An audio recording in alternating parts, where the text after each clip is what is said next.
All right. Well, who are you guys? Tell me your names. Jack Thein. And where are you from? Where do I live now? Yeah. Grayland. In Grayland. Yeah. And what's your name? Wade Anderson. Wade Anderson. And we got Janie Anderson and Tracy Travers. We're in the basement of the Montesano Museum. All right, Janie, take it away. All right. Well, she kind of started it, but tell me your name, age, and where you were born. Jack Thein. I'm 71. I was born in Oakland, California. Oh, okay. And your name and age and where you were born. Wade Anderson, 29. I was born in Long Beach, Washington. I'll be 62 shortly. So You got to Next get a little month. bit closer to the mic. next month I'll be 62. Next month, yep. Yeah. So, Jack, do you know why you were given that name? Why you were named Jack? It's my biological father's name. Oh, okay. And what about you? It was an initial thing, the WWA, and so my mom and my Uncle Albert's wife were both pregnant at the same time, and my Aunt Sue asked my mom what she was going to name, if I was a boy, what she was going to name me. She said Wade, and so my cousin was born a little bit before me. His name is Wade too, so I have a cousin Wade Mackey, but yeah, my mom wasn't happy about that, but it's the WWA initial thing. That's So cool. the boys in your family have the WWA initials. Yes, even my son has it. That's cool. All right. That's awesome. Come a little bit closer to the mic. Jack, what was your first job? I mean, like starting when I was a kid, Yeah. What was your first one? selling the Seattle PI to State Park down Westport Y. On a bicycle? Or did Yep. you walk? Oh, fun. How much did you get I did. paid? 4 cents a paper. 4 cents a paper. How many, They only cost 10. how many papers did you deliver? I got up to, I was doing 100 a day. Oh, wow. Wow. That's probably good money back then, huh? $4. When you were a kid? Yeah, $4 a day. Hey. I just put saddlebags on my bike and stuffed it full of papers and pedaled down there and went campsite to campsite and asked them if they wanted to buy. A lot of times they said no, and I said, well, it's really great for starting a campfire. Oh, yeah, give me a couple. That's a good idea. Yeah, nice. That's a great idea. So, Wade, what was your first job? I worked at Okie store as a stocking shelves, Okie store, where's that? Naysale. I was probably about 15, maybe 14, 15 when I started there. So Stocking shelves. Okay.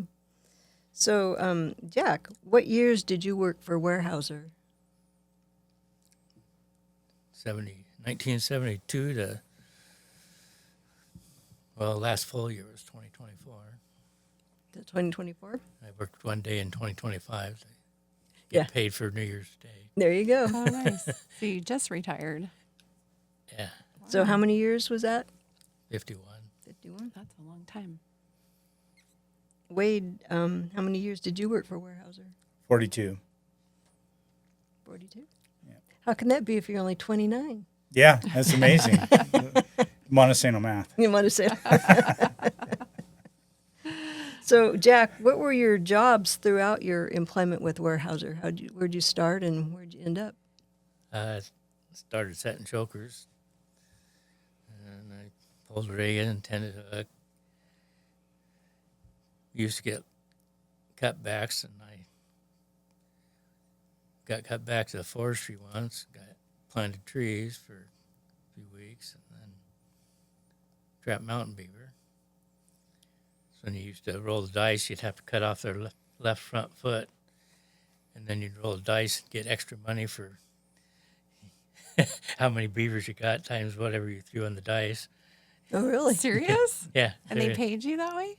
Yeah. Oh, that's cool. You got paid hourly wage. Then for a bonus, you know, if you caught like 20 beaver and you threw a 5, you get an extra $10 or something. Wow. Did they do anything with the beaver hides or did they just, No, oh, Wow. You could have made money on those too. They killed the seedlings, is what they did. So it's Yeah. pest control. My husband was a trapper, so he would have took all them pelts and went and sold them. As far as I know, they never did anything with the pellet. All we had to do was bring in the foot, Huh. prove that we'd kill it. We just left them laying out. Oh, that's it. Oh man, you lost a lot of money there. So, and what others after that? What other jobs? Well, then I went to engineering. And what type of engineering is that? Well, Survey? yeah, forest engineering, we laid out all the logging roads, painted the cutting units, did surveying. And time when I first went in there, we did all the property line surveys, Oh, okay. measured rock pile volumes, went to the pulp mill and measured their chip piles, the sawmill, got volumes for the chips. And that was the job that you retired from? Engineering, yeah. Engineering? Yep. Wade, what were all your jobs that you had in Weyerhaeuser? Well, I started in the summer and worked in the logging, set chokers, and eventually I was running FMC part time, and then pulled rigging. And about that time, in '83, they closed the camp down, sold it. So I came up to Aberdeen in '83 and went to work on the construction crew for a while, and then eventually got a job in the logging again, and did that till around '86, and then went into engineering, and that's where I started working with Jack. So, but in the logging, I was a rig and slinger, worked on a landing, and then also tended hook for the hook tender. Whenever he was gone, I'd take his place. So, and then eventually in 2007, well, I worked in Aberdeen until '91, and then took a crew leader's position down in Raymond, and then eventually went to salary after 25 years as an hourly employee. And then I worked in land use and engineering, and then eventually came back to Aberdeen in 2013, worked in engineering with Jack again. That was my incentive to come back work with Jack. And got put in a position of running the road crew for a while. But my favorite job was engineering, so I wanted to go back to engineering, and that's what I was doing when I retired, was engineering again. That's mostly the roads. Well, same thing like Jack said. We put in the logging roads, designed them. When I worked in Aberdeen the first time, that's when we did a lot of our own land surveys. Oh. But surveying takes a lot of time, and then we didn't have somebody with a license there anymore. So then we contract a lot of that. Jack, as well as I did, we worked with some of the contract surveyors, land surveyors, and things like that. But since I don't have a license, I couldn't just go out and survey on my own. I mean, we did, but we were working under somebody else's license at the time. And so eventually they just contracted a lot of that out because we didn't have the crew size anymore either. Because when Jack started, you could correct me, but there was probably, 8 guys on the... We had 7. 7 in engineering, yeah, so... And we'd split up, for one crew would be doing the surveys, and the other crew would be doing the road layout and painting the cutting units.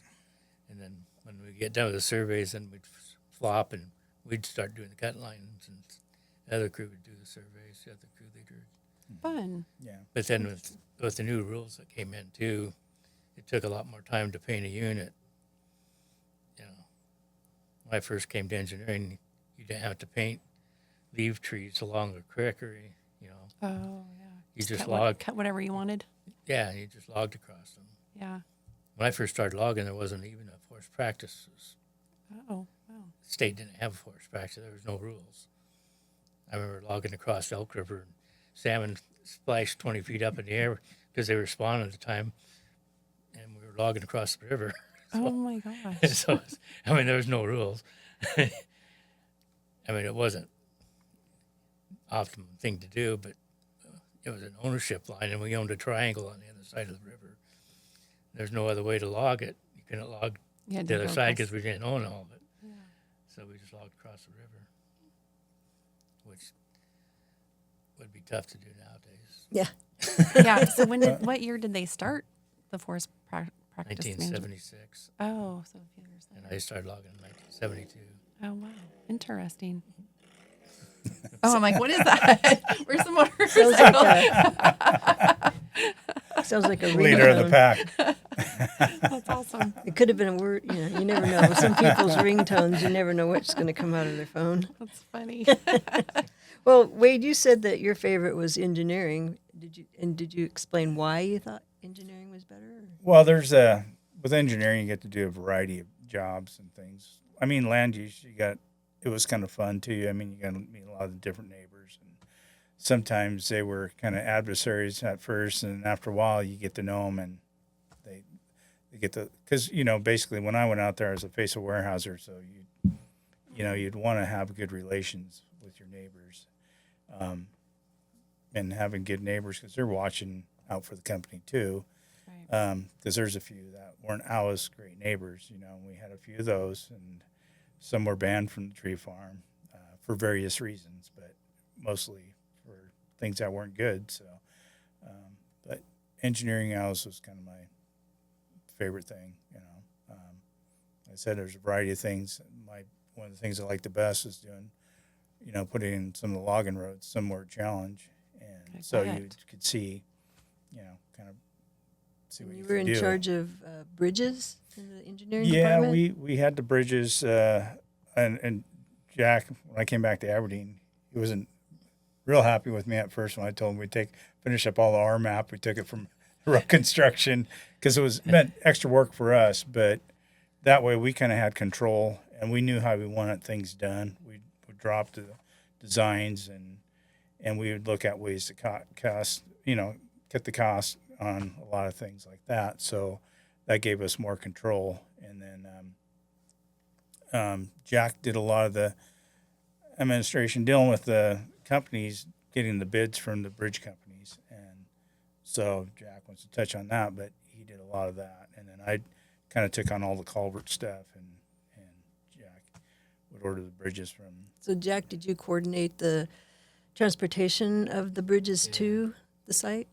That was, that was the trickiest part. Yeah, going around the Working with corners? Two different bridge companies.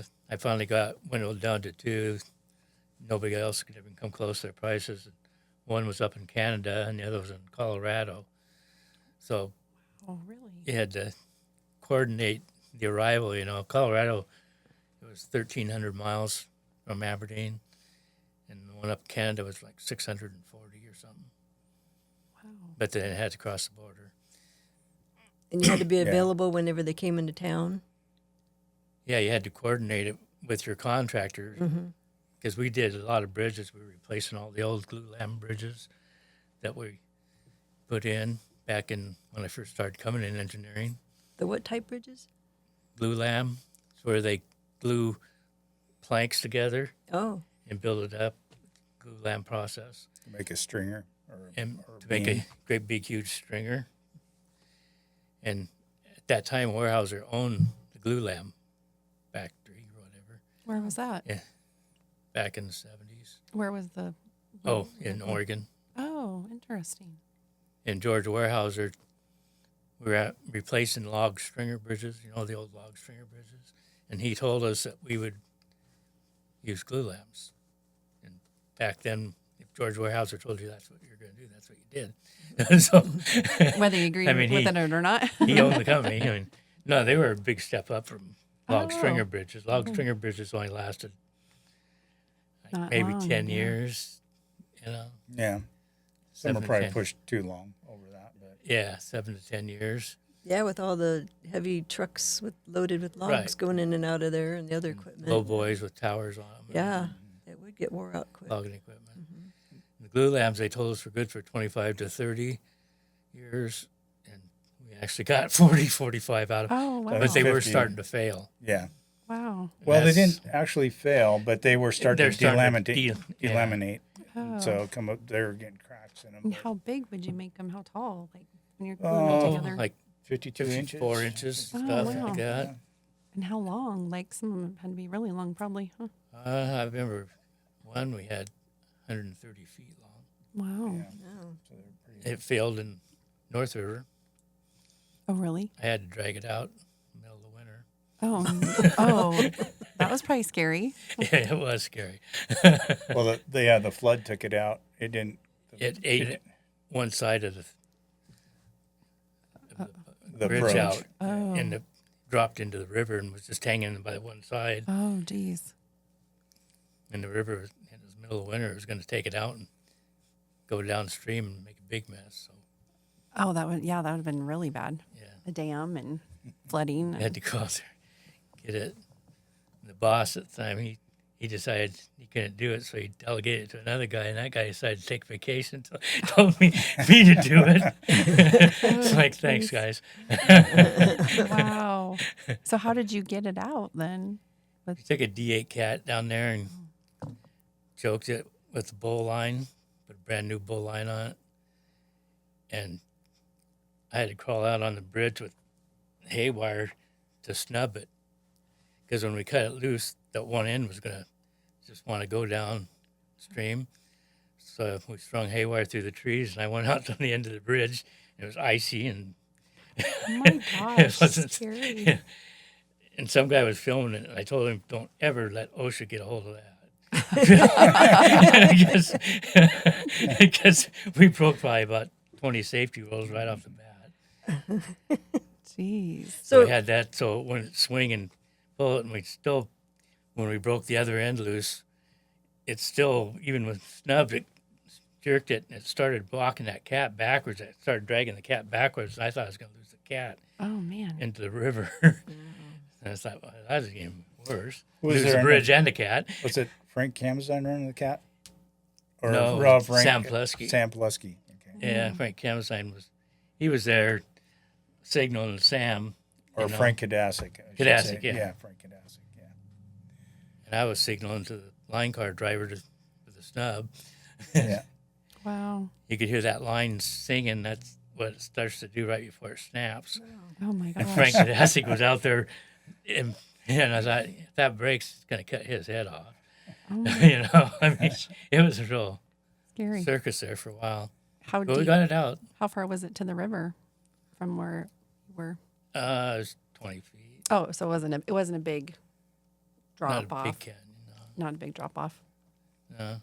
That's good. so his head wouldn't have rolled that far, did it? No, it probably would have stayed on land. So We wouldn't have lost it. well, so engineering, you were in it for a long time. Was that your favorite job? Yeah. And then was Yeah, it stories like that? Why? No. Other than that, I suppose. Yeah, we had. You like working with the must be a lot of math in engineering. Yeah. Especially the surveys and stuff, Yeah. coordinate geometry and all that. And you get to work with a bunch of different I don't know if you say departments. You've got the road crew, you've got Yeah, you get to work with, basically you're working for them. It's, you're And, coordinating. And Yeah, the you're loggers doing- and stuff. yeah. I mean, Yeah. So it's not just you and your department and you only work with the people in your office. You're out No. working with all the other yeah. we worked with everybody. with everybody. Yeah. So Jack, what are some of the significant safety changes you've seen over the years? A safety change. Well, I mean, they actually go over safety rules and stuff with guys now. I mean, me and even Wade, when you get, pretty much you went on the rig and they just, they On the just threw job. you out there. It's on I mean, somebody was supposed to be taking care of you, It was hook tender and the rigging slayer, and they'd tell you how to do, but, there wasn't no formal training where they said, no, this is all the whistles, and this, this is what you got to do, and, those guys had to do all the training. Yeah. Now, Basic- now you sit down for a day or two and Yeah. Go over on the computer. They on the computer, they got training, safety, and training driving, modules and everything. stuff. Yeah. For whatever job you're going to be doing, there's like a job safety analysis, and they go through all the different And it's, things. I mean, driving, everything, you know. Mm-hmm. Driving in the woods is not the same as driving on the highway. Nope. Right. Not at all. Well, so did you have to take first aid courses too? And Yeah, you had to have I don't know about when we first started, but later on, yeah, you had to always have an active first aid card, you know. So, you had safety meetings? oh yeah, we had safety committees. They still have a safety committee.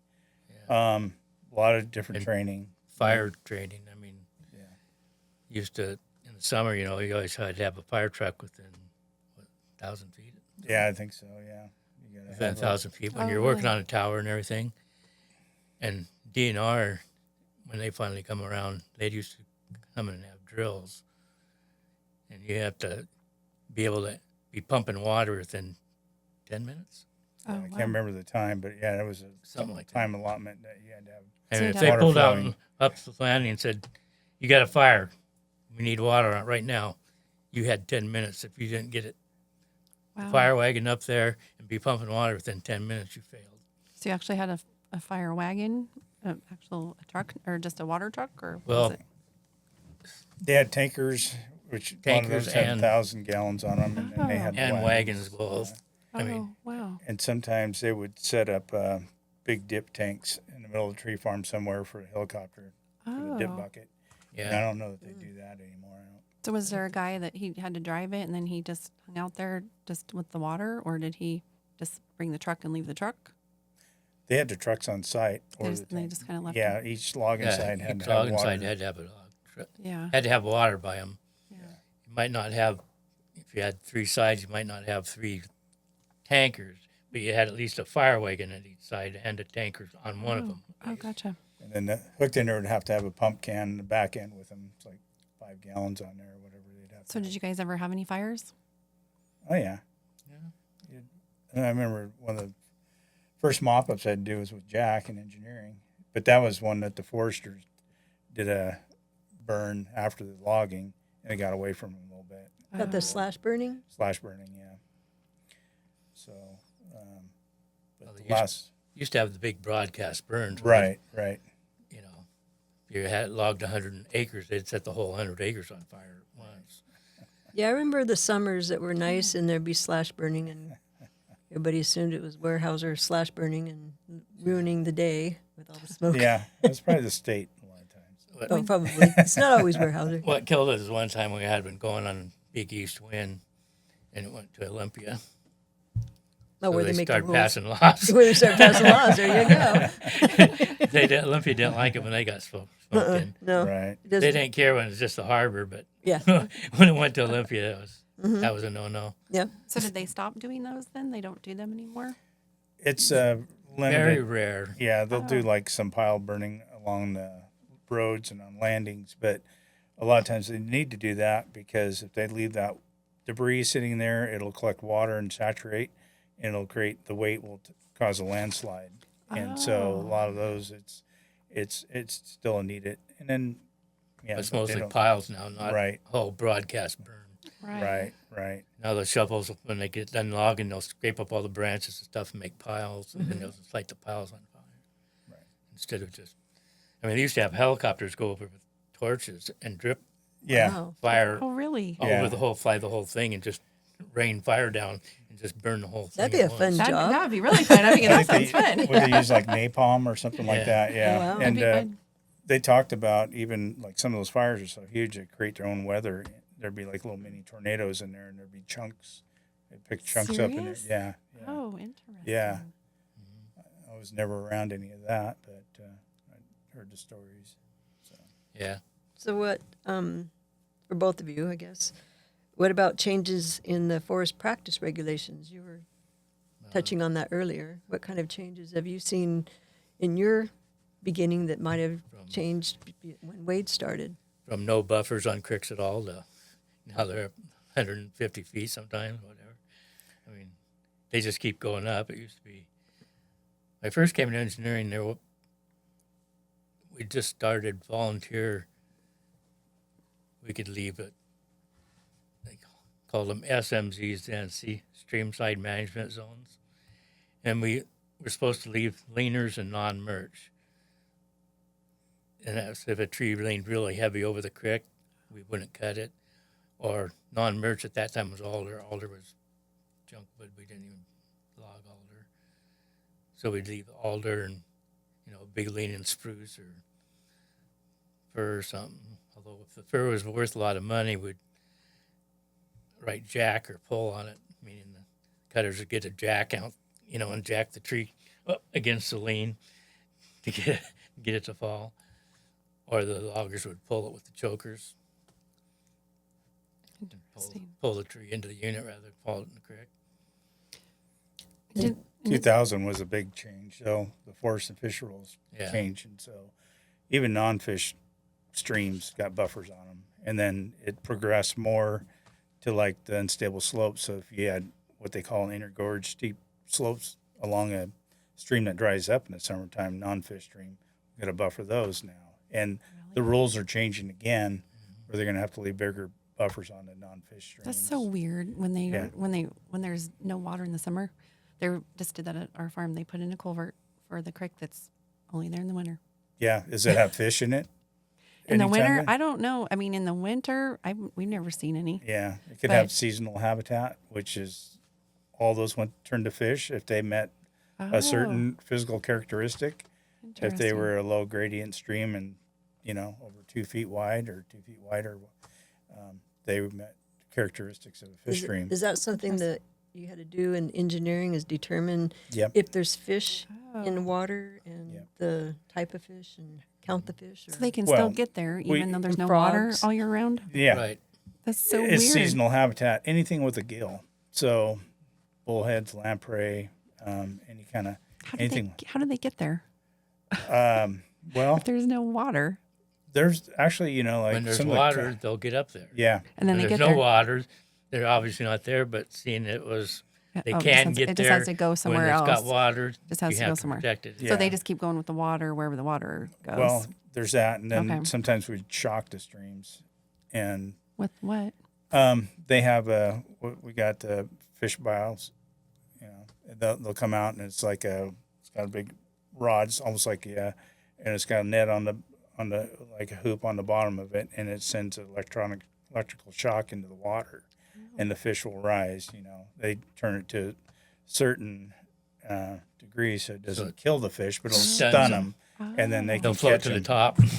And they can, And then what And do you you go- do with them when they float to the top? well, they know that's a fish stream, and they'll let them. Oh, that's how they know. Yeah, they'll let them go back. They'll be okay. They'll Oh, recover, and they'll just swim Supposedly. away. Yeah. Interesting. But Yeah. you have to They take have note to of record what power they're putting through there and how wide the creek is and how deep and everything. The pools Oh. and all that. Yeah. They have to have that all recorded to be. And then they'll shock till they go to the last fish, and they got to keep going so far beyond that until it's obvious physical characteristics. That Habitat changes. changes. That'd be another fun job. Yeah. Shocking the stream, see if there's fish. Yeah, I Like used to when it think I would gets want to steep do or that. something, all of a sudden, if you're 200 feet upstream, all of a sudden it goes up at a 10 or 15% or something. They say, okay, they're probably not going to get past this. Oh, gotcha. But they'll keep shocking sometimes, especially You if still there's gotta habitat. Shock so many feet above that just to make sure that there's not residents. Because sometimes you'll have a 12-foot waterfall and there actually be fish on the other side of it Oh, that gotcha. were trapped there, and then they've lived there their whole lives and they were Right. Interesting. still up there. I guess at our culvert, they just made it bigger. It had always been there. Yeah. They just made it bigger. Yeah, so it's possible. It's So, considered a fish habitat. yeah. So. Yeah. Interesting. So Wade, lots of Weyerhaeuser work experiences over the year. Which memory impacted you the most and why?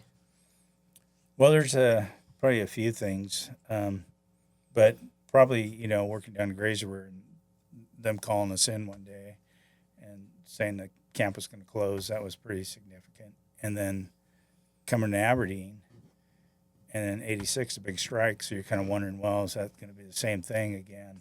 But so that was kind of a negative, memories of working here. But I think one of the best times. Jack and I were working out by Aloha, and we went out, and so this had been the foresters, did inventory on it, and they were saying what it was like 11 units to the acre out there, and there was no timber out there, and a lot of it was small pine and stuff. And anyway, we're going through, and Jack goes, "Hey, we should go check this area out." And we crossed this one stream. It's a fairly good sized stream, maybe about 20 feet wide or something like that. And it was like we walked into a whole new world. It was old growth patch out there that nobody knew about, and inventory had missed it, and it was cool. I mean, there was we found a cascara tree that's probably about 2 feet diameter, and there was a yew wood tree that was huge. It was at least 2 foot diameter, and then there was these pine trees that are just straight, tall, and these big pine cones. We were finding those on the ground, and old growth cedar. And I left Aberdeen before they, Jack ended up putting a road out there, and they logged it later, but I missed out on that part. I left Aberdeen by then, but Jack could probably kind of touch on that too. But that was one of the coolest things I can remember. So It was right up against the Quinault Indian Reservation. That was the property line on the one side. And it was kind of neat. The GLO found the original GLO blazes, which is government land office.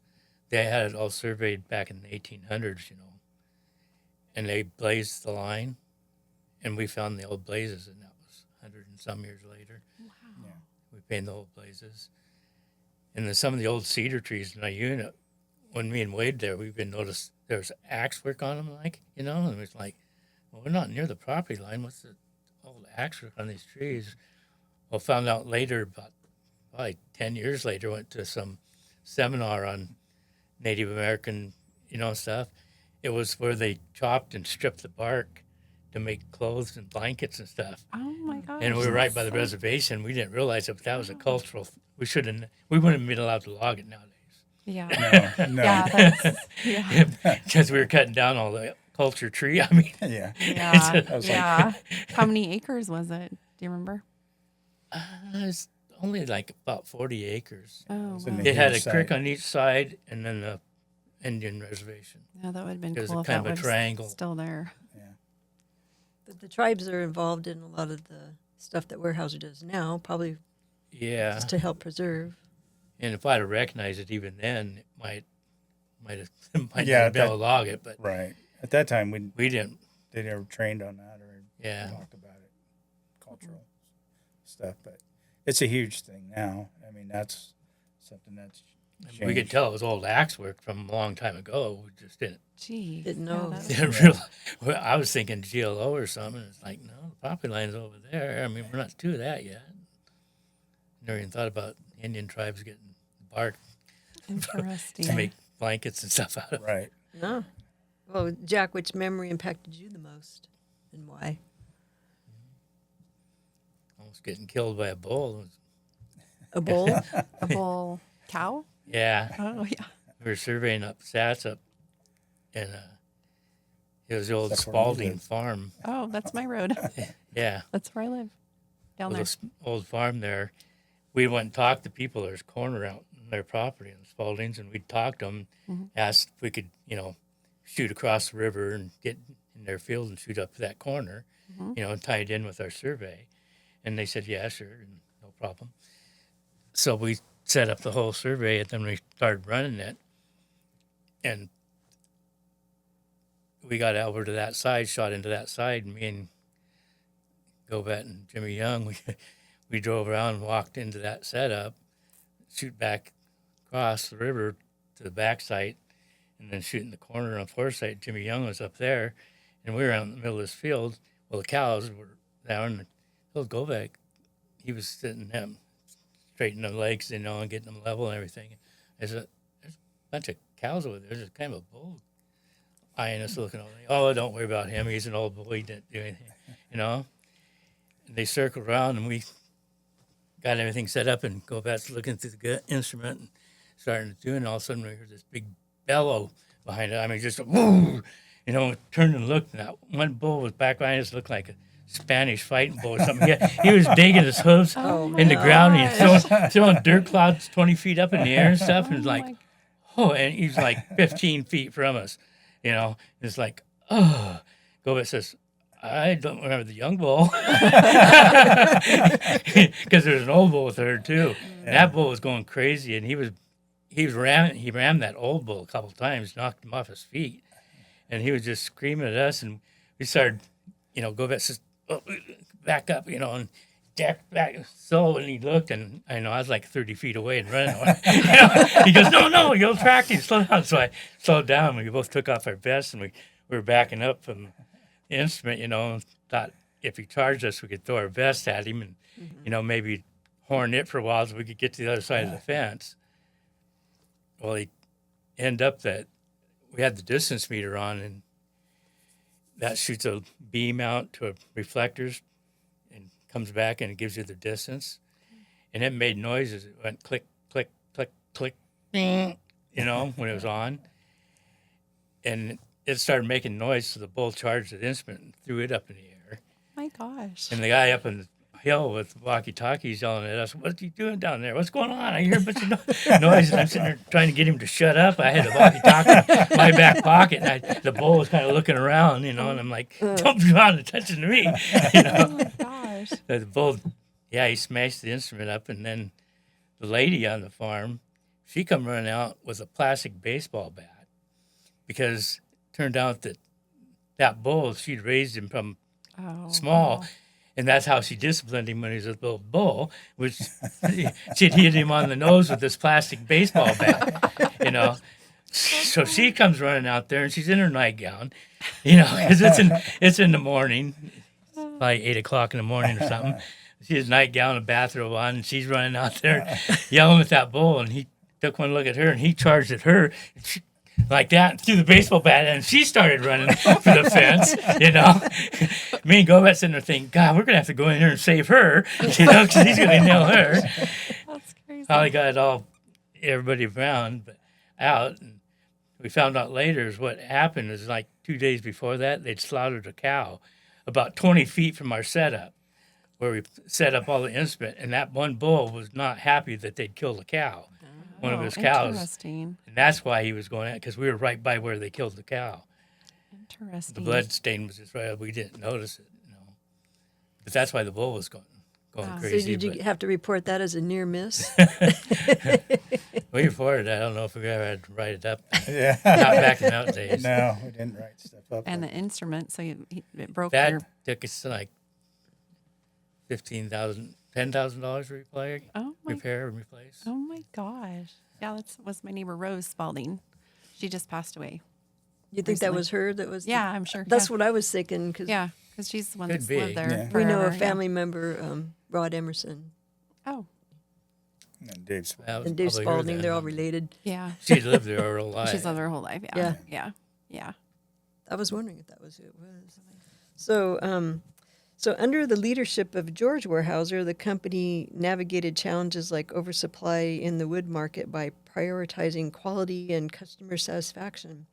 Which Weyerhaeuser CEO made the biggest impact, good or bad, on Weyerhaeuser employees, and why? Well, I'd say like Steve Rogel, he did good. He purchased Willamette Industries at one point, and that was a hostile takeover when that was done. I can't remember exactly what year that was now, but it was Willamette had bought Crown Zeller back out, and actually my dad and grandfather contract logged for the Crown Zeller back.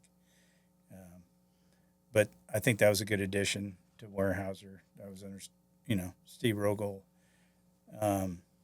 Doyle Simons, though, he merged Weyerhaeuser with Plum Creek, and I kind of question whether that was a good move. But I mean, Weyerhaeuser's still around, but a lot of things changed during that time.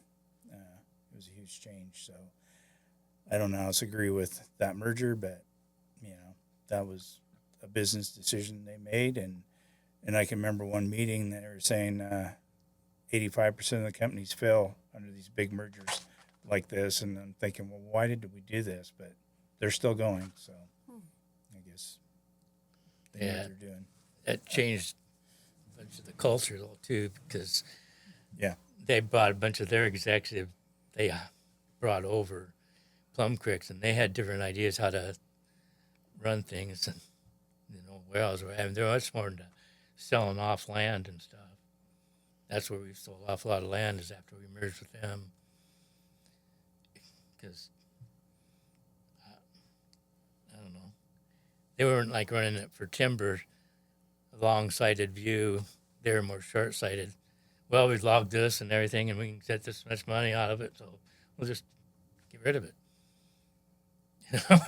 And so, so they started selling off half our tree farm without, thinking, you're going to have another crop of trees every 35, 40 years. Yeah. And sometimes they're selling prime logging ground that, the company can make. Big ground system. Good ground system logging. It's the Cheaper cheapest logging. logging. So. And they sold it, a lot of it by our gates where our main lines are. And then the people buy that. And then as soon as we start logging and coming out the gates, then they're bitching about the noise. And dust. Yeah. And Dan dust. Weyerhaeuser. Yeah. Oh, they're making all this noise, waking us up at 5 o'clock in the morning, all this stuff, Why'd you buy land right near your main logging road? I mean, so you had to know you were going to, well, they told us that they'd never logged this for 40 years. Well, when you see trees that are already 40 years old, you ought to get a clue. Yeah, that's true. That's why they have it different now with property. It's what's the name of it? It's I just saw it recently. It's like commercial, and I had to call Mason County, and I'm like, what does that mean? They said just there's logging around you, maybe logging, and it's Right. recorded on the deed now. Oh, is it? Yeah, Oh, okay. yeah. A disclosure that there's It's just logging. the zoning, like the zoning. It was CU or something. Yeah, and that's so Yeah. they know. Well, for the real estate, to make money, the people have to have access, and it's usually from the county road or state highway, and that's where your logging main lines are coming out to, because you got to get to the paved roads too to take it to the mill or Right. the sorting yard or whatever. So they're buying it right by the county road, but also right by your main line. Right. So you're going to be hauling right by their houses. Yeah. Yeah. it's And disclosure. How nothing many you do acres about does Weyerhaeuser have still? Do you guys know? Well, when Devin Stockfish came in, one of his things says he was going to try to buy more property, which he did, and we were up to 13 million acres for a while, but now it's down to 11 million, maybe. I'm not sure the exact amount, and them being a REIT, they have to REIT is real estate investment company, so they and that's why they had to get rid of a lot of their packaging plants. Things like that. They could only have so many mills and so pulp many mills and stuff. Yeah, things like that. Really? To be a REIT, they had to be mainly property based, and so they have to buy and sell so many. I don't know what the percentage is on that. I don't want to say it because it probably. I can't remember. Yeah, They can only have a certain percentage in processing timber. Yeah. Interesting. Land. So when Weyerhaeuser got all the property, the history, I was looking at that. Do you know how many acres he had bought and how he got it all? Well, I know his first tree farm, I think, was up in Everett. They bought, but Janie and I were talking about that too. That he got a lot of it through the railroad, bought railroad. Yeah. And I imagine the railroad got a lot of theirs through the government, and so they were probably main concern with places where they can actually build a railroad, and like the steep timber ground, they probably weren't interested in that ground, so that's probably where they decided. So you to guys, sell. do you know the history? I don't know at all. No. Do you know? But I know they're getting like 30 cents an acre and stuff. I mean, So this is where I've been studying. Yeah. It's crazy. And you know how it all started, even how he even got his timber company? It was love. It's such a cool, I was looking at today, the newspaper article. So the Weyerhaeusers came from Germany to Pennsylvania, and they were going to be farmers. Well, he met this girl, fell in love with her, and she had to go to Illinois. I have it on my phone. I should have printed it. And she had to go because her sister was having a baby, and she just wanted her family with her. You talking about Frederick? Yeah, Frederick Weyerhaeuser. Yeah, and so he was just going to be a farmer, and he was excited, and then he had to go follow her. Yeah. So the newspaper also said that it was because of love that he started, and it so amazes me too that there's so much history that the people at Weyerhaeuser don't even know. But he was involved with other things as Yeah, well. there were wasn't other companies that he was involved, a whole bunch of different companies too. But then his brother-in-law and him bought a mill that had failed over there in Illinois, and that's how they started that. And then on the street, his neighbor was a guy that was involved with the railroad, and the railroad. He's the one that made the deal with them, and he bought 900 million acres, I think it was, and it was like, hardly anything per acre, $6 an acre or something that he paid for it. So that's how he got it all, and that's how I started it. And I would love to do another podcast just on that whole story. Right. Just reading it. And and then he had a house that just sold 2024 that they had built for $2 million. I found an article on that too. There is an awesome website. I was looking today on actual Weyerhaeusers. They have a little bit of history, and it's honestly like super boring, but it has like a timeline. And then there's another historical website that's beautiful. It's got beautiful pictures and the whole story and the timeline. Of course, it left out the part like nobody talks about the love part. Yeah. But yeah, and there was a whole bunch of companies, but it just find it interesting. My stepdad worked for Weyerhaeuser too for years, and even last time I was at Weyerhaeuser getting our permit, because we have property behind Weyerhaeuser Gate, so we get to buy a permit every year. And we were in their conference room, and I'm like, they asking them the history. They don't know. Right. And George isn't even or Frederick isn't even on the wall. And there's a coffee shop up in Tacoma who has a big picture of him. Mm-hmm. And their office up there, they floated it down the river. Yeah. And it was the old office, and it became a coffee shop. Did you guys know that? Yeah, I saw that article somewhere, I but think I saw that. Too. Yeah. Yeah. So I think that part's just super fun. It's just all this lost history that yeah. it just gets lost and people forget and nobody knows. Then Yeah. Well, I mean, when we moved, or when they were that last downsize, and they sold Federal Way, there was a lot of things that in the vault, like original documents, things like that. They were just going to microfilm them and toss the original documents, and we had to send a lot of like our old photos and things like that up there. We hung on to a bunch of stuff, but the stuff that we had duplicates of, some of that went up there because we had to move the Kazi office. We were all moving into one office in Aberdeen, so we had to downsize, and a lot of the stuff that went up there probably got thrown away. that's sad. Yeah. Isn't there a museum somewhere? I thought that there was a museum, or there's a Or museum. that has some archival stuff. place, you mean? For Isn't there? I thought there was a place that had a display They were. somewhere. Oh, they had a bunch of archives at the Federal Way office, but they were throwing all that stuff Oh away. my like I said. goodness. Or selling it, yeah. They had no sense of the history of the place. I mean, it's like, you guys gotta be kidding. yeah. Wow. And then that's when they built the building in downtown Seattle. Seattle. Yeah. That was a huge thing, and that was another thing under Doyle Simons.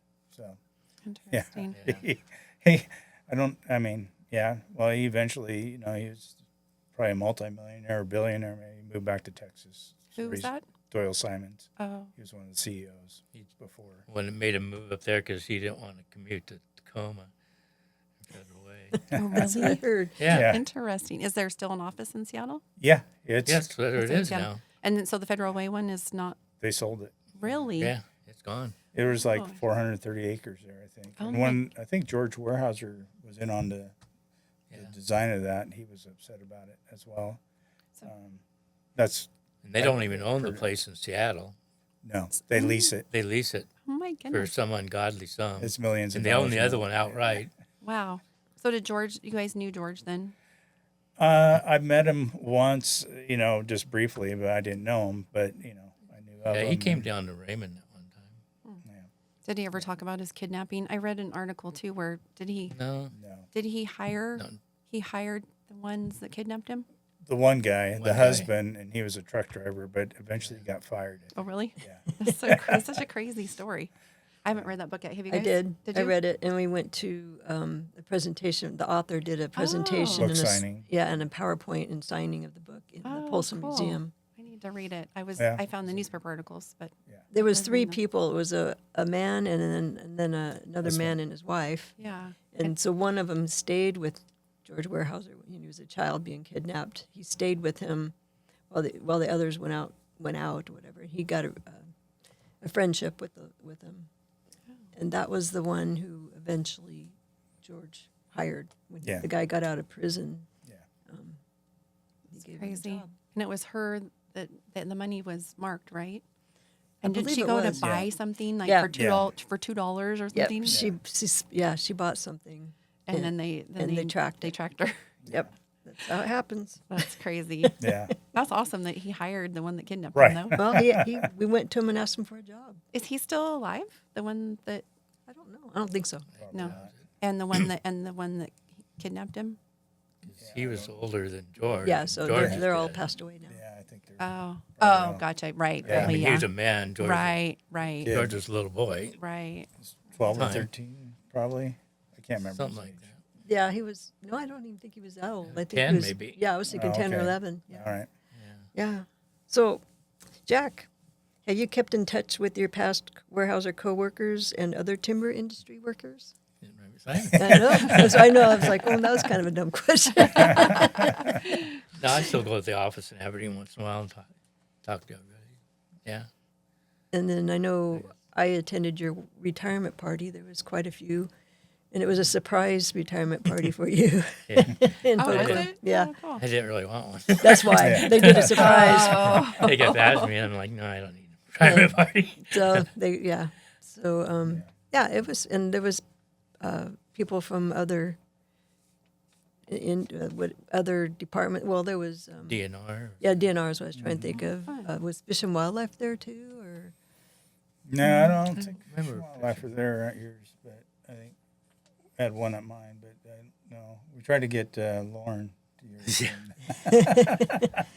so? Yeah, well, I was thinking Dan Walters. He works for DNR. Yeah. Yeah. Okay. He gets invited to everybody's retirement party. Yeah. He's very personable. And how about you, Wade? You've kept in touch with Yeah. coworkers. I Oh, know yeah. you have. Yeah. He just retired. When did you retire, Wayne? Last August. Oh, yeah. Yeah. So. Wow, Yeah. it's almost been a year already? Yeah, almost. Yeah. Almost. That's crazy. Yeah. So did you get a creek named after you too, Jack? Yeah. Where's your creek at? Up up. You know where Vesta Church is? Up the North River? Yeah. Yeah. There's this logging road comes out right across from Vesta Church. That's the sea line. It's up that logging road. Cool. I see It's a Wade's. creek that runs right into North River. Oh, nice. Yeah. I see Wade's all the time. Yeah. Yeah. Did you get a picture of him? Oh, yeah, I yet? do have a picture So of you're the him. one that's been putting graffiti on it, right? I haven't seen your graffiti. It's beautiful. It looks great. I was just there the other day. It looks good. Well, that is the next question is there an old Weyerhaeuser lost tradition or story that you can pass down to the new Weyerhaeuser generation? I know the deal of you guys retiring and they named Weyerhaeuser, named a Weyerhaeuser-owned creek after you. They went out and picked it out, and they put a bridge over it and it has your name on it. That's not something they did again until recently, but I understand it's something they used to do in the past when Yeah, somebody there was retired after some so of- many years. Some of the foresters that did that. I mean, like Dag's Creek. Tags had Yeah. a creek up. But And the Wainuchi Wiscott crossover road.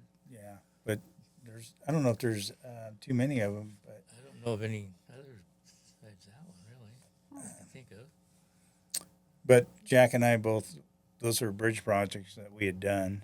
Oh, Um, that's Oh, so that's cool. why. That's Yeah. why. They picked out those creeks, but we'd put bridges on before that happened. Yeah. I mean, Yeah. They had culverts on them prior to that, but our new forest and fish rules, like the one that where Jack's Creek is there, it was a fish passable culvert, but it was considered undersized. So they called it a velocity barrier, meaning that when the water was higher and flowing really hard, the fish couldn't swim up the current. The one they'd put a culvert in, but it hit bedrock, and so they couldn't countersink it, meaning they couldn't go below the stream bed and then have a gravel bed in the culvert. So I don't still think that stream's any more fish passable with the bridge on it than when it was with the Nope. culvert, because it's do all any good. bedrock, going up Gotcha. there. Yeah, so And where's yours? it's off the Middlesats. So Someone was just telling me that the predators love to hang out by the culverts Oh, yeah. because they know when the fish are coming through, it's an easy spot, like the raccoons and the Oh, yeah. possums and stuff. Yeah. Oh. So they know they're coming. That's a good spot for them to get them, especially if they're low. Yeah. Yeah. So you guys did you see many critters out there in the woods? Big, Oh, Oh, yeah. I mean, we saw an animal. I never really saw. Well, I've seen otters in the streams a lot. They're probably going after the fish, Beaver. but I never really raccoons. I never saw them hanging out by culverts too often. But because there's a lot of road travel. You got traffic Right, all the yeah, time. yeah, yeah. So I think a lot of times I'd probably scare a lot of them away. But Did you ever see any spotted owls? I wouldn't look. I had one follow me once, an owl followed me, and they're friendly, I guess. I mean, they used to mouse them. They'd come, owls would eat right out of their hand, the spotted owls. oh, really? Yeah, when the That's people cool. would mouse them. And we just got an area opened up. It was a spotted owl area, and they finally got it declassified. And I'm laying out the first unit in it, and all of a sudden there's an owl hooting at me, and it's following me. That's like those guys said, so I wouldn't look. I just said, I'm not looking. I just kept painting. I'm not looking. It took us 10 years to get this area opened up. I'm not looking. So I don't know if it was a spotted owl or not. Okay. I've seen an owl 'Cause I out wouldn't in the look. woods. I've seen an owl out in the woods. We went hunting. I don't know if it was on Weyerhaeuser property or not, but I remember it was so cool to see an owl, and it wasn't a spotted owl. But, there's a procedure. I see a lot of owls. yeah. Yeah, we would call those in though, and then they would come out and they'd do the bird guys would come out and call them in, but the ones I'd found were barred owls, Yeah. and so it was probably what Jack saw was probably a barred owl, and they're Probably. they're more aggressive, and I think what was They're it? Did larger. they have mice stapled to stumps for the spotted owl, and a barred owl took out a spotted Well, owl? they actually Yeah, were Serious? mousing them yeah. and got spotted owl coming in, and barred owls would come and kill the. Oh my god. So they had to quit mousing them like that because the barred owls knew that the other owls were coming, and they'd be killing the spotted owls who they were supposedly trying to save. Yeah. Oh So they my were actually gosh. killing them by trying to save them. So is there anything still protected for the spotted owl anywhere, or is that like a done? Yeah, DNR's still- got land. yeah. Got owl circles on it. Yeah, Yeah. down there south of Raymond, down Blue by the Mountain. NEMA. Yeah, Blue Mountain. still got There's one. a huge area down there that the DNR Oh, has cool. tied up there. So did you guys ever see Bigfoot? No. You never Well, the guy that hired me, Bill Rader, they used to call him Bigfoot. He was a big guy. He had big feet, but yeah, no, I've never actually seen a big. I heard he lives. Out North River, they say that like people they've thrown rocks. Had people have had rocks thrown at them when they're in Yeah. the river. So I saw 'em once when I was a kid. Did you? Yep, I thought it was a bear. We always thought it was a bear. My sister Right. and I were riding our motorcycle on our property in Matlock, and yeah, it was big and hairy, and it was standing up, and it was like breathing. Ah, And we were so scared. We got back on our motorcycles and took off. And now looking back, I'm like, yeah, it was not a bear. yeah. It was behind the cemetery. Yeah. Matlock there, but All the years I've been out, I've seen cougar. One time saw what I believe was a wolf, but there was a guy in Raymond that raised these kind of like a husky wolf breed. They were a hybrid, and it was just down the road from where he used to have them, and he had cages, and he let them all go at one time. And we're out in the woods. It was huge. It was, and just looked and then turned away and looked back. It was gone. It was that quick. Have you, And I have think- you ever felt unsafe with an animal out there? Was it a bobcat that was tracking you or something? No, bobcat. I had one that wouldn't run one time, but it finally got it to go. But cougar, I'd always be leery. But a bear, I had a bear come at me one time, and I was in Salmonberry, so I couldn't really see it, but I could hear it, and it got pretty close. And I had bebop with me, so I just grabbed that out of the back of my vest and I sprayed around me, and it turned and ran up the hill, went away from me. But that's the only time. I mean, bees were the worst for us. oh yeah, That's one thing. The yellow jacket's nest in the ground. Oh yeah, So yeah, you learn to run quick. yeah, wow. That reminds me of the earlier conversation we were talking about when Mount St. Helens blew. And you said the ash, one good thing about it is it got rid of the bees. Oh, interesting. Smothered a bunch of them. Interesting. Yellow jackets that went in the ground. Yeah, it smothered them, I guess. 'Cause So if a Couple Weyerhaeuser years. employee has a permit to hunt and they're at work and then they get off work, do they let them hunt up there? You see if you see a deer coming out or an elk or Well, you bears cannot bring any kind of gun with you to Can't work. when you're working, when you're working. Oh. you can't even have them in your in even the to parking protect you, even to protect Nope. yourself. Nope. No, Serious? Serious. Oh wow, I think I'd almost be wanting you guys to have guns for the bears and stuff and the cougars. That's what Yeah. the bebop's for, apparently. Yeah, I mean, Bebop. It's I don't so even- bear spray then, or well, no, it's for spraying Bees. yellow jackets nest or oh the bee. Oh, bees just nest. the bees. Yeah, Oh, but it works Yeah. with bears but too. it the smell works. is. I mean, you don't want to get that in your eyes or anything, so it'd work for bear repellent, I guess. yeah, So how many times have guys been out in the woods working for Weyerhaeuser and they have permits to hunt and then they can't shoot anything because they're coming out? They just never. Do they let them? they'd have to have their vehicle parked off property and then get dropped off, and then they could go back Oh, then they can into go the back. woods. Yeah. Oh, okay. But it'd have to be off of working They hours. can't even have it in their parking lot and get off the bus and grab Oh. a truck and go right out into the woods because you're not supposed to have a firearm in your. A lot of even your that. truck. Gotcha. A lot of that boils down to hostile work environment and things like that, where Oh, there's been yeah. shootings at work. Oh yeah. And so Gotcha. Yeah. that policy. I But think then guys, I think used to take advantage and hunt during work too. we so. used to, we had our crummy pulled over once. The bus, it's like a school bus. I mean, it was a long Right. time.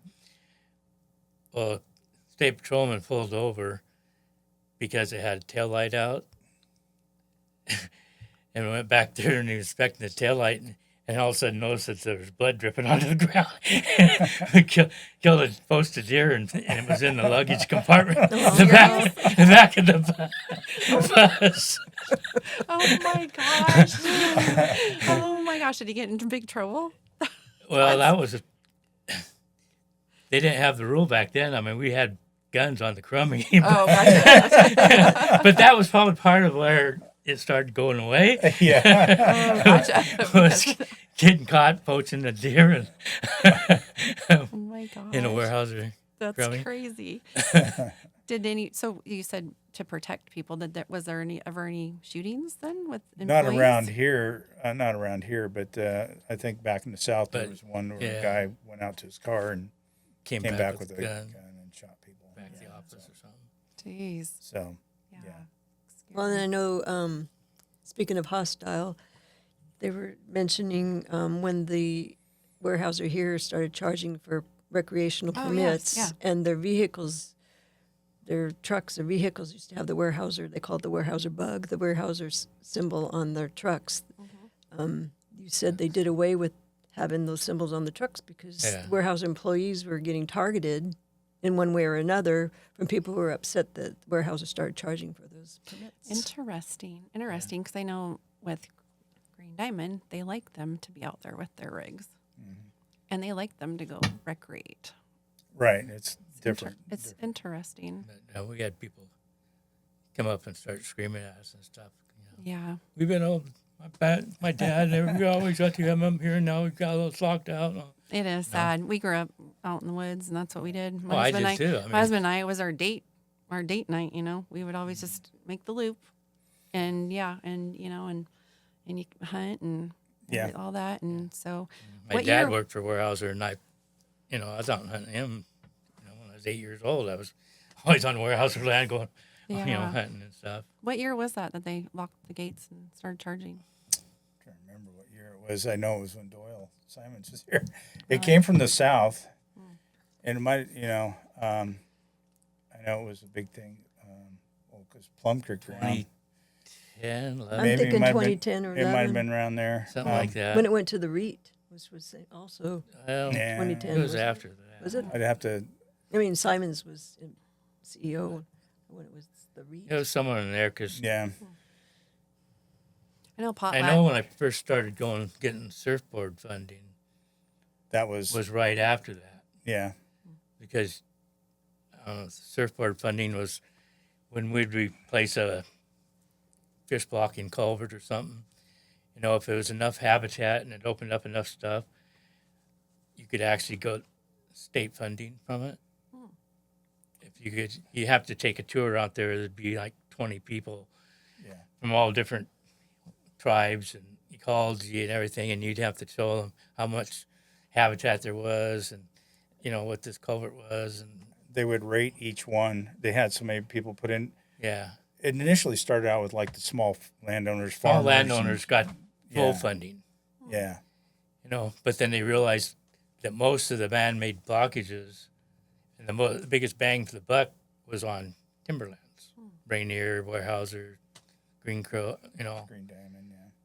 So they opened it up that you could get like 50% funding if you Met could their convince them criteria. that, you would open up this earlier than you had to, Oh, because we had to get them all open by 2021. 2021.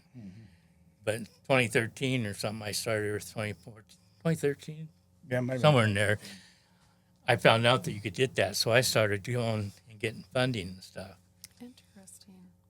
Well, but Grays Harbor, they were mad about that stuff. It was Pacific County. But Pacific County, when we tried to get stuff with Pacific County, one guy from Pacific County said he wouldn't piss on Weyerhaeuser if they were on fire.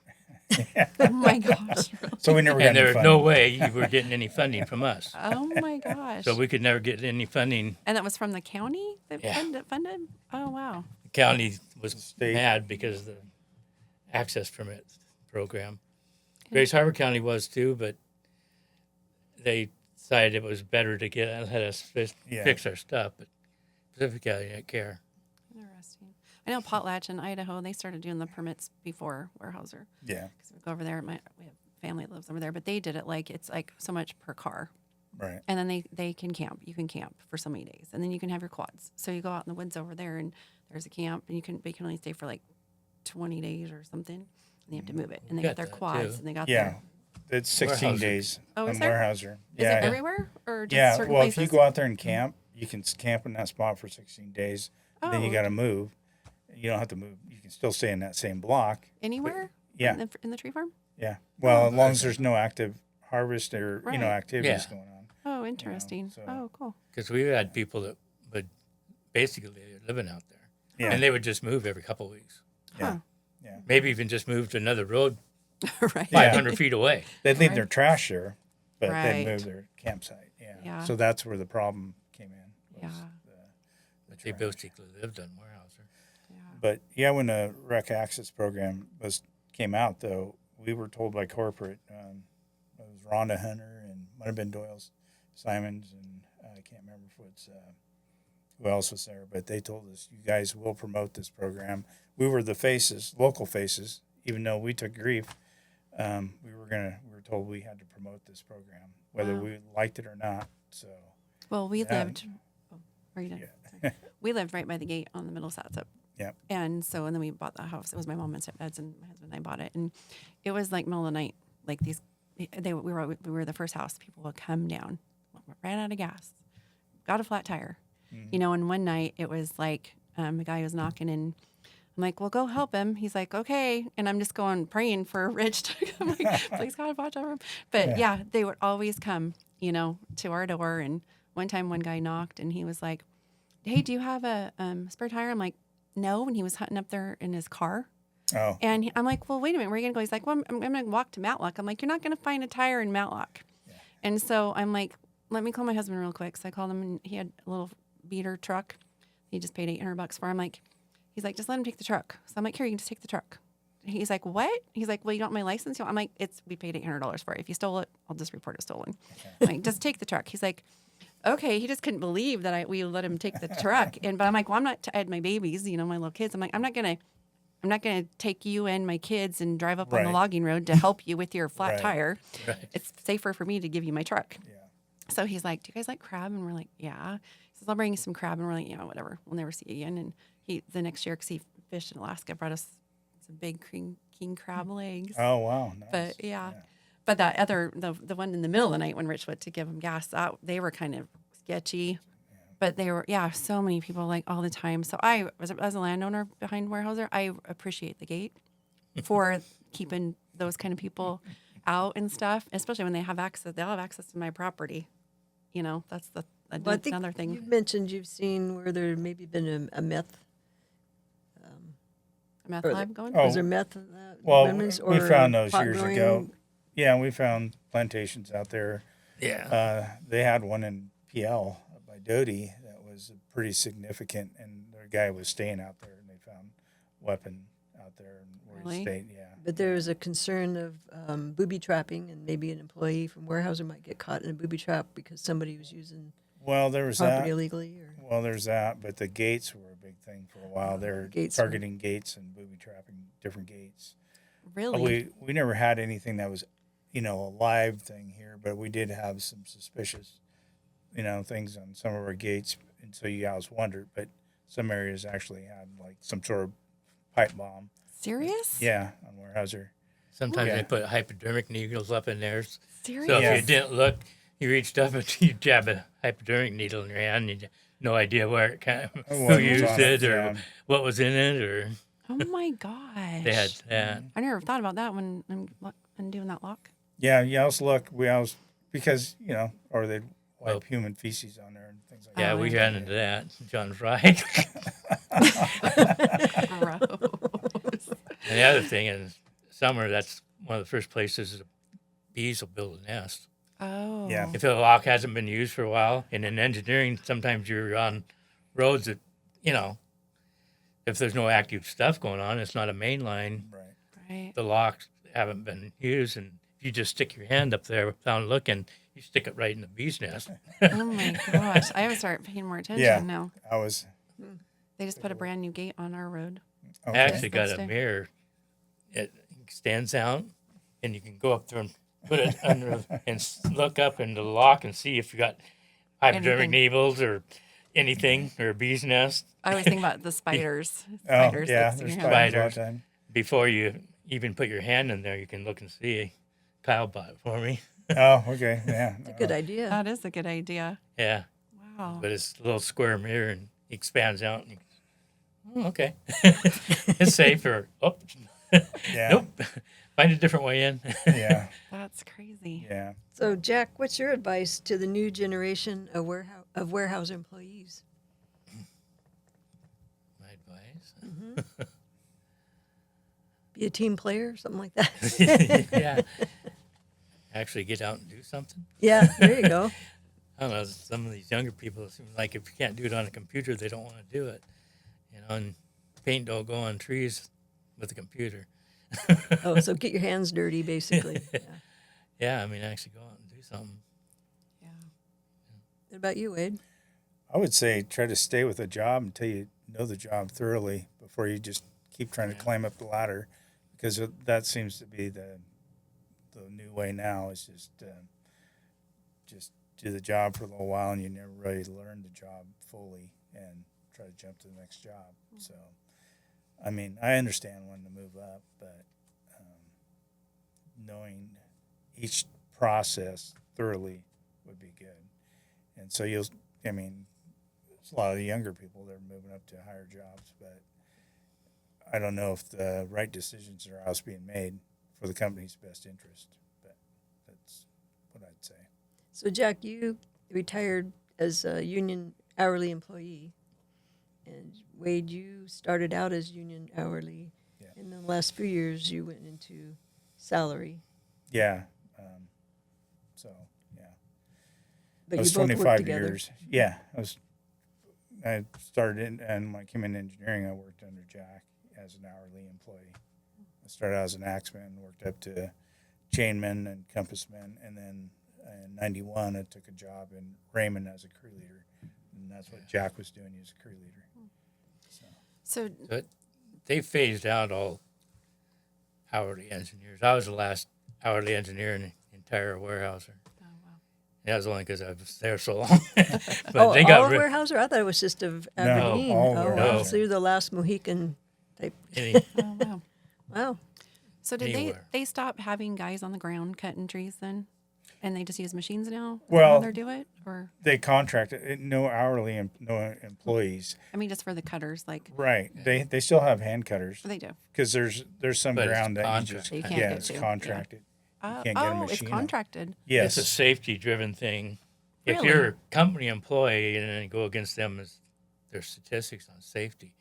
And timber cutting is one of the most dangerous jobs. Yeah. So they just hire companies to I mean, come cut. logging is Yeah. still the most dangerous job in the United States. Interesting. That was just in the paper a few months ago. Besides bull riding? Yeah. So yeah, It's ahead of everything. right. So we have like a main timber, harvesting company. We got Monty Rask. He does a lot of he's got a machine, feller bunchers, and then some of that they're doing the cable assist, which is something that's come on in the last few years, where they'll have a machine up on the hill that's letting the other machine down on lines. So they're going on really steep ground, and they can work their way down and then cut timber with their feller buncher. And then sometimes they'll break loose of that machine when they get to flat ground, cut that, and then So Pull. the machine is on a cable? Yes. So to keep them Yeah. from falling? yeah. Yeah. And And they the can just guy, pull 'em back? the operator in there is suspended in there in a harness. Serious? And he's like on Seriously. steep slopes. Have they ever lost any that way? I that think was- they've tipped some over. They broke some cables, but Oh my I God. don't think There's- anybody's got killed yet. no, there's a. Knock on wood. Don't be- They wanna started a knock on lot of wood. that in New Zealand, I think, and some Wow. of those. I mean, go online and look it up, but it's pretty interesting. Does that help that guy makes a lot of money? Yeah, and the younger some guys. I don't think you like- could pay me enough. That's scary. Probably one of the young guys that, they're That's- fearless. That's And what they- they used to have to use the hand cutters for, was when it got So really steep. Yeah. But they still have But they areas take where. a But machine. they still got areas that are steep enough they still can't even do it with those machines, and the hand cutters have to do it. God. And of course, the cost is a little bit higher there, so then they got to look at the cost analysis, and that's a lot of that's up to the harvest manager. It starts out with engineering, Yeah, and we would put on a map what areas we thought would be cable assist, right. ground system, cable, hand cutting, things Is it like a that. regular cutter that you take down over the hill though? Just like Mm-mm. it's a No. different. It's Yeah. just it's different. It's set or up it's set up to cut on the hill. Yeah, and well, actually, after the storm event in 2000, when they started getting the tilting heads, I think for the feller Right. bunchers, that was one of the things they did, because all that down wood was under pressure, so you couldn't just go Yeah. up and it would explode when they put a saw to it, and so that's And why you a lot of listened it was, after that storm, yeah, be out there laying out road or something, and guys were cutting, you could hear the machines go, zzz, pow, zzz, pow. So Wow. what the trees exploding? Yeah. it's because it's Because if it's you take under a piece stress, of wood, it had it would it was just, bowed and then just- had other trees bowed, and it was putting pressure in different Yeah. areas, and it's tough to read the pressure, So those Oh my machines would gosh. start cutting here, and all of a sudden they just barber chair, pow, and splinter and throw splinters, and, chunks everywhere. Yeah. Oh my bust other gosh. trees.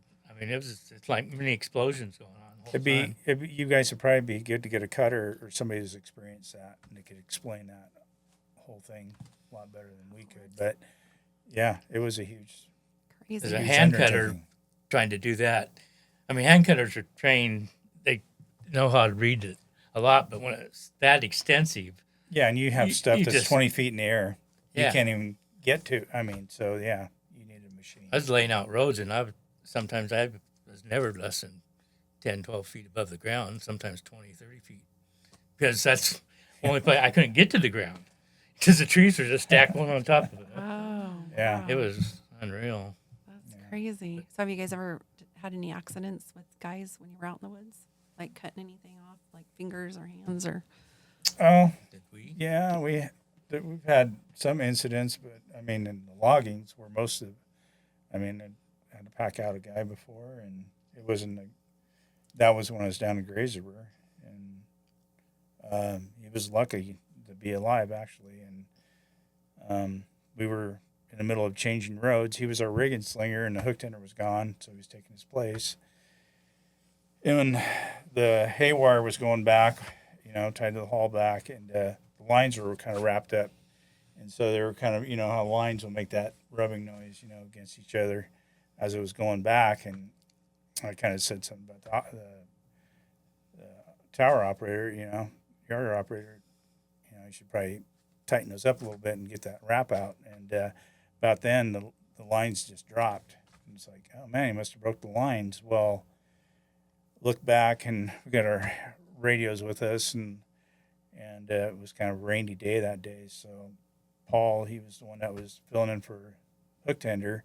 I could see this orange ball on the ground, and it's like, I think that's Paul back there. So I don't know, we're about working our way, it's toward the end of the day, so we're working our way up to the front, and I run back to him, and I turn him over, and I yell back to the crew, he's alive, and I said, get the stretcher out here. And so two guys start bringing the stretcher from the yarder, just a wire basket. And I run back, met them probably halfway back, and grabbed the stretcher myself and ran it back to him. And I ran so hard I thought I was going to throw up, but got back to them, and they finally got back there. And What was his injury? it was a haywire hook, and I could have probably got a picture of one or something, but when the line's wrapped up, the line sawed the eye of the hook off. And so hook's probably at least the size of my pinky finger. So I think it's 7/16 haywire we're using. It was a big tower. And so the majority of the hook, there's an eye back here where the line haywire went through it, that got sawed off. And the hook just shot through. And he was standing off the side into the timber. And the doctor told him it was like getting shot in the head with a .357 Magnum. Where did it hit him? In the eye. It was in the right eye, if I remember right. But, so he, and the whole time, we got him in a stretcher. And the whole time he's just going like this, looking up, and there's blood. And I tore off my, I had like a T-shirt on. I tore that off and tore it in strips and wrapped around his head and tied it up just to try to keep dirt and everything out of his eye. And of course back then we didn't have phones or anything. It was just all radio communication, and so nobody knew. They knew there was an accident on our side, but they didn't know who it was or what had happened. Right in his eye. Yeah. And so the hook part is coming backwards, so they couldn't just pull it out. They had to actually cut his skull out and surgically remove it. And Paul, he asked the doctor if he could keep it. He wanted to make a necklace out of it. And the doctor said no. So I did go visit Paul after that at the hospital, and he was doing fairly well, but I hadn't seen him since. He should have let him keep the hook. Yeah, well, I think it was probably Lawsuit concerned about. It was Weyerhaeuser property. Yeah, it was Weyerhaeuser property, but yeah, I mean, and plus the investigation, they had to see, was the hook defective? Oh, yeah, right. And so it comes down evidence. to the The lay hook of blame The and hook all was that. evidence. Right. Too. But he was way off the side in the timber, so it was Oh my God. definitely a freak accident, and so it wasn't. No such thing as an accident. No, but he wasn't. I wouldn't say he was. at fault. Weyerhaeuser does not believe it's always somebody's fault. Really? Yeah. Well, that is true, but I would say it was Even something random like that, Yeah. it's got to be. He was standing in the wrong place. Wasn't paying attention, but it's always something. right. It can't just be an accident. Really? Yeah. Well, the wire was bunched up. No, the wire wasn't. But Or whatever you said, there was a slack in it. it was wrapped up. Yeah, wrapped up. Yeah. And so the lines, as it was going past that hook, it was sawing on that hook, and eventually the tension, that hook just broke loose and it shot like So what could you have done to Stopped it prevent- and then unraveled it. Oh, I mean, it happened always pretty quick. something. Yeah, I know. Yeah, it happened But pretty quick. But yeah, it's that's not one something thing. There's that no you such would. thing as an accident. Yeah, you wouldn't expect it to I happen. said, look it up in the dictionary. It says right there. No. Well, they probably called it a human factor. Human error is what they would call it. so he was doing fine. So is he still alive? I haven't talked to him probably in probably close to 40 years. Did he? So he quit after that day. I'm assuming. He was supposed to, from what I was Couldn't work. told, yeah, he couldn't go back to logging Yeah, again. or But do- whether or not he did, I don't know. or So, something else. I know yeah. Jack was telling me this morning about the 7 long siren Well, yeah. Whistles. whistle. That was to send back the stretcher. That was the whistles out. It's Whistles. 7 Yeah, whistle 7 long. times, 7 long. They call it. That means there's been a really Well- bad accident. Oh. And everybody then needs one to long. stop. One long one will just shut down everything, and then Oh. if if you need the stretcher, then you blew for 7 longs to get the stretcher coming back. 'Cause, you know, Wow. Crazy. But yeah, there's a lot of different things. I mean, close calls out there. Just everybody's Sure. had them. So. you logged, you know. I can't believe in the olden days they did it with just the hand tools, and got all the big huge trees out of the woods. It Well, just- the old steam donkeys, Steam those donkeys, yeah. those were merciful. Those had a lot of power. I mean, they're low. amazing. But yeah, the steam is, yeah. And just to cut them, Yeah. with 2 guys, Oh, wow. Yeah. Yeah, I know, I can imagine. they were all in good shape. Yeah. I'm sure there were no fat guys. No. Well, you don't see, you look at those pictures, they look like they're in pretty Yeah, trim shape. I couldn't imagine being in their camp though, Yeah. smelling them all. So, well, thanks guys Yeah, so much thank for you. coming in. Yeah. Yeah, this has been fun, interesting. So, are we good? We're good. Thank you. Okay. All right, thank you. Okay, thanks.